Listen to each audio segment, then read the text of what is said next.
look at the guys you have, the options in the slot, what do you like about how they've developed from kind of even spring to now? Yeah, you know, I think obviously we got KJ in there, we got Mac Hippenhammer in there, we got Lutz in there, and we got Jahan Dotson, and then obviously DeAndre has the ability to go in there as well. He's played a lot, so I think we got really good options. You know, I think you guys know that H is a big part of our offense and what we try to do and trying to attack people. So I think we got really good options. I think those guys are playing with a lot of confidence right now. There's been a pretty good battle. I think Jahan's the guy that kind of, you know, probably was the one that we weren't expecting would be this far along. You know, so that's just created a lot more depth. So I think we're in a really good position. I think we've had a kind of an excitement about KJ for a while, but to see him kind of put it all together on a consistent basis has been really nice. And Lutz has had a really good camp on offense and on special teams. I think there's a lot of confidence right now with our coaches and our players that we could put him in a game and feel really good about it on special teams and on offense. So I think we're in a good spot there. What did Ricky Slade do to distinguish himself as a Green going into the season? And are there areas that, as a freshman, he still has to maybe step it up a little bit? I think always in pass protection, but he's further along there than we anticipated. The game makes sense to him. He's picked it up faster than we thought. He's probably more physically prepared. You guys look at him; he doesn't necessarily look like a freshman back. And you know, I think that extra month that he had here in the summer, we're going to try to do more of that. I think that's been good for us, for the guys that can't come at mid-semester. But he's more physically prepared than I thought, and he's tough. He's a tough guy. He runs like a tough guy. He's really subtle and efficient with his movements. He's not going to do things like Saquon that wow you, but he's gonna have these little subtle moves that get people off balance, and then he runs through an arm tackle, lowers his shoulder, you know, and still makes people miss, but it's more subtle. He's just so efficient with his movements. We've been really impressed with him. Plays with a lot of confidence. How would you compare his situation now with Miles a couple of years ago? He kind of got integrated in the offense and they special teams as well. Yeah, I think it's probably similar, in some ways.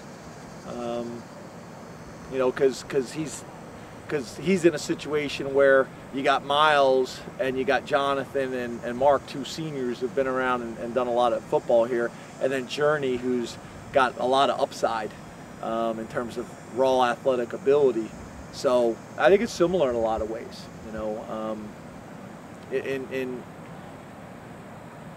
he's making an argument for himself. You know, he really is. I would think by the midpoint of the season, if not earlier, he's got a chance to make a move. James, I have a follow-up from 30 hours ago.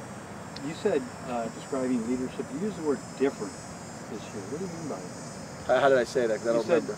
Leadership is different this year. Oh, it's a different kind of leadership. On our team. Yeah. I guess what I'm saying is, I just see, instead of having like a strong senior class where you got a bunch of older guys that have been there and are kind of setting the tone for the whole organization, we have that, but we just don't have a lot of numbers.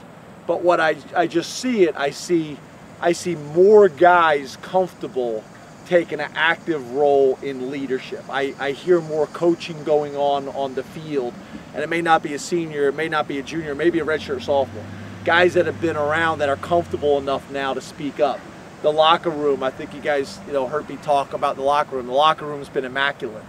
I think that discipline off the field is going to show up on the field for us. And to be honest with you, these are habits that I want them to take with them in life. So I just see it showing up in the weight room, talking to Coach Galt. I hear it in academic center.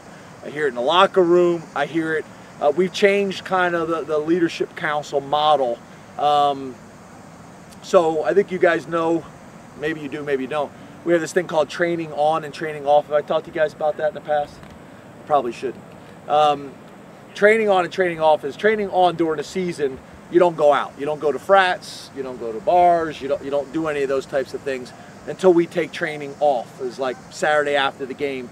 Go out and enjoy yourself. Be a regular student. You know, nothing crazy, but go be a regular student. Just be like every other student on campus.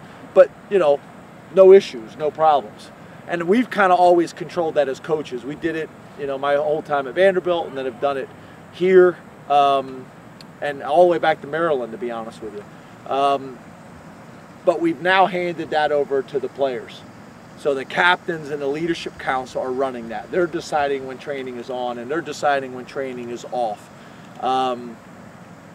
So I think there's just more ownership, and those guys are doing a really good job of that. Now, obviously, we're talking about, you know, when we talk about the bars, we're obviously talking about the guys that are over 21. But even those guys that are over 21, they're not supposed to be doing that stuff in season. You know, it's one of our core values, which is sacrifice. You know, you got to give something up. So I expect that to go to a whole nother level for us, because it's one thing when I'm saying it, it's another thing when 25 guys on the leadership council are saying it and they're enforcing it. So I see things like that happening. You know, I think we all know the best teams are player-led and player-driven, not coaches. And I think we're really starting to get to that point. From a coaching perspective, if you look at Mike and Deshaun and Saquon, those guys were better players when they left than when they got here. But they set the expectation for what you want around this program. How do you coach a younger team to that level when they don't necessarily have the benefit of waiting 2 or 3 years to get to where you want them to be? I mean, how do you meet an expectation that took the best guys you've had a few years to find? Well, I actually think the program is set up now to promote that more than in the past.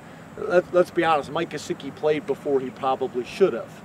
So I actually think, you know, guys having to be behind guys and have to grind through that and truly earn their opportunity to play on the field in a competitive atmosphere, I think is going to promote that. You know, I think Mike, you know, we were thin, we had some injuries, he had to play. You know, I think with the competition that we have now pretty much across the board, guys know that you're going to have to come in and compete. We talk about during the recruiting process, they see it when they show up here. So I actually think our program is set up to enforce that more than probably in the past. I do think those guys are pretty good examples, though, and I think we got a number of them now that, like your point, I mean, obviously you're going to be a better player as a junior or a senior or even a redshirt sophomore. I think Michael Mennett's a really good example. I think I've talked about this in the past. I mean, it's like, you know, Michael Mennett was so highly recruited as a freshman. What about Michael Mennett? What about Michael Mennett as a redshirt freshman? What about Michael Mennett? Well, guys, you know, he's a redshirt sophomore, and now he's starting for what some people say a top 10 program.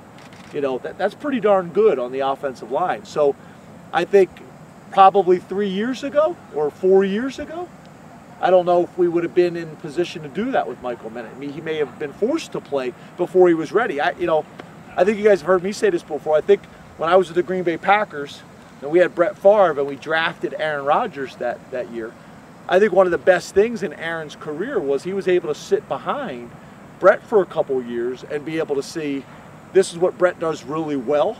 Here are things that I would probably do different as the quarterback, and be able to kind of be ready for that time when it comes.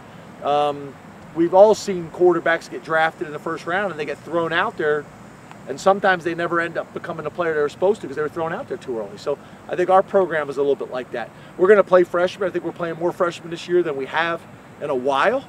But those guys had to come in and earn it and compete for it.